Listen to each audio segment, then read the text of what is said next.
women's lives, whether they liked it or not. The scientists, the sailors, the women who made munitions, all made their contribution, even children, collecting vital conkers for cordite.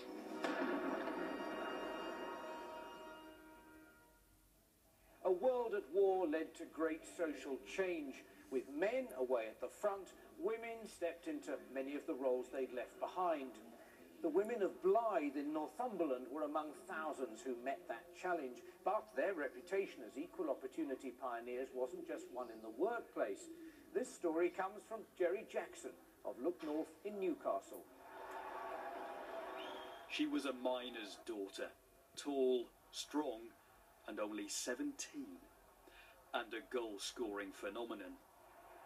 Organised women's football had begun in the 1890s, but it wasn't until the Great War that their game became generally accepted. Times were changing fast. Women were taking on jobs vacated by men, and they were the vast majority of the munition workers supplying the front lines overseas. It was often hard, physical work. Those with energy to spare began organising themselves into football teams. The best of them were Blythe Spartans ladies, and their star centre-forward, Bella Ray.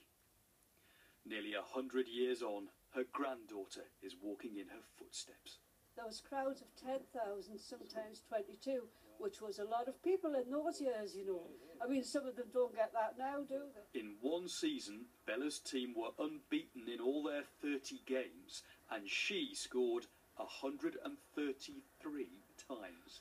So on average, you know, when you think it's at least 3 goals a game, isn't it, really? I don't think there was ever a game she played where she didn't score.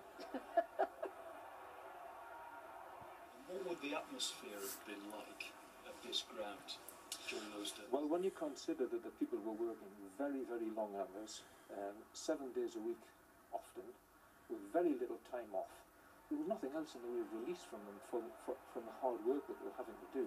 And suddenly to be able to come to what is, after all, a beautiful ground, see a proper match contested between 2 teams of women, it was unique.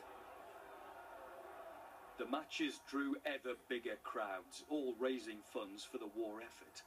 For some people, there was the novelty of seeing women in shorts. For others, that was a minor scandal. But these women were a long way from your archetypal, genteel, delicate Edwardian ladies.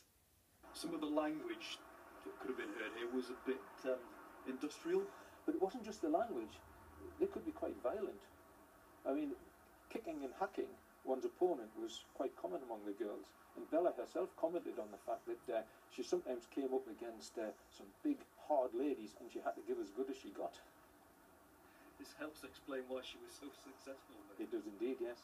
In 1918, Blythe beat all comers to win the North East Munitionettes Cup. Bella, naturally, scored a hat-trick in the final. One time when she was interviewed, she says, I was good, but I know I was good, you know? I knew I was good. So it's really nice to think that she was that good, you know? We've got a gold medal to prove that she played and all the bits and pieces that we've got. And it's really nice to think that you're a little bit of history behind your family, isn't it? So Bella and her colleagues were pioneers, and their exploits could have been a real springboard for women's football. Unfortunately, in 1921, the FA officially banned it.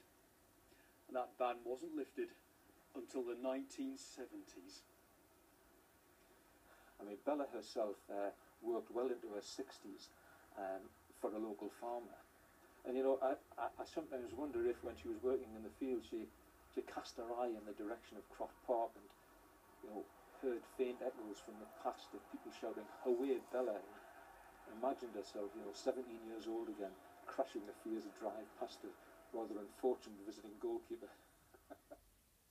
The First World War had a voracious appetite for new recruits, and if you were a man of God, then joining up meant a difficult decision. One such man was Bernard Vann, who was chaplain at Wellingborough School in Northamptonshire. The Reverend Richard Coles, who presents Saturday Live on Radio 4, was also chaplain at Wellingborough, and BBC Look East asked him to reflect on his predecessor's choices. Lord, how many are my adversaries? Many are they who rise up against me. Many are they who say to my soul,